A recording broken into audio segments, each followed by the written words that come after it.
I think I should probably explain some things about this that were not put into the public domain at the time in the Rose Garden, because that whole episode was definitely a major disaster for the government and for the COVID policy. So I'll explain something about it and then and why we got things so wrong. In the autumn 2019, I had to move out of my house because of security threats for about 6 weeks. On the 28th of February, when I was dealing with the COVID problem, on the Friday night, I was down in Westminster, and my wife called saying there's a gang of people outside saying they're going to break into the house and kill everybody inside. She was alone at the house at the time with our then 3-year-old. After that, I spoke to the PM and the Deputy Cabinet Secretary, Helen McNamara, about the situation, and it was suggested that possibly I either move my family into a government accommodation or move them off to family. On the 22nd of March, the story happened, which the lady mentioned earlier, about that fake quote from me, basically implying that I was happy for everyone to die, which led to further problems.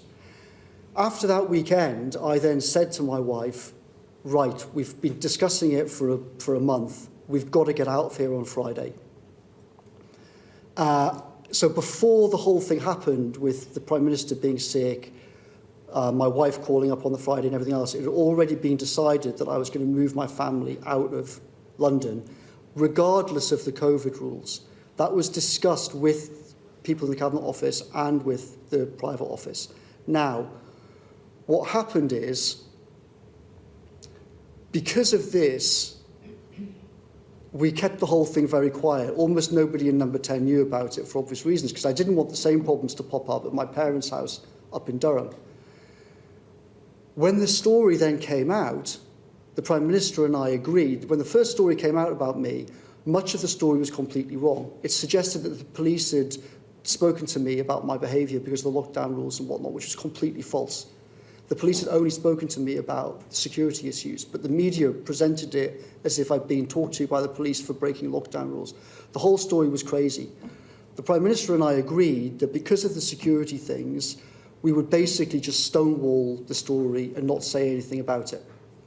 And, you know, I was extremely mindful of the problem that when you talk about these things, you cause more trouble for yourself. And I'd already put my wife and child in the firing line on it. So I said, I'm not talking about this, we should shut our mouths about it, and the media stories are all basically, loads of it is wrong, and ignore it. Prime Minister agreed. Then on the Monday, he was under so much political pressure and media pressure that he said, this line won't hold, we're going to have to do something about it. Now, at this point, I made just a terrible, terrible, terrible mistake, which I'm extremely sorry about. What I should have done, in retrospect, is I should have called my wife and said, listen, you and our boy are going to have to get out of London again. I'm going to have to just explain the truth about this whole thing. Get out of London, we'll hold a press conference. Instead of that, we had a kind of chaotic situation in Number 10 where the Prime Minister said, we're going to have to do something, you're going to have to explain something. And I said, I'm not explaining these security things, otherwise I'm going to have everyone mobs back outside my house. So I ended up giving the whole Rose Garden thing, where what I said was true, but we left out a kind of crucial part of it all. And it just, the whole thing was a complete disaster. And the truth is, and then it undermined public confidence in the whole thing.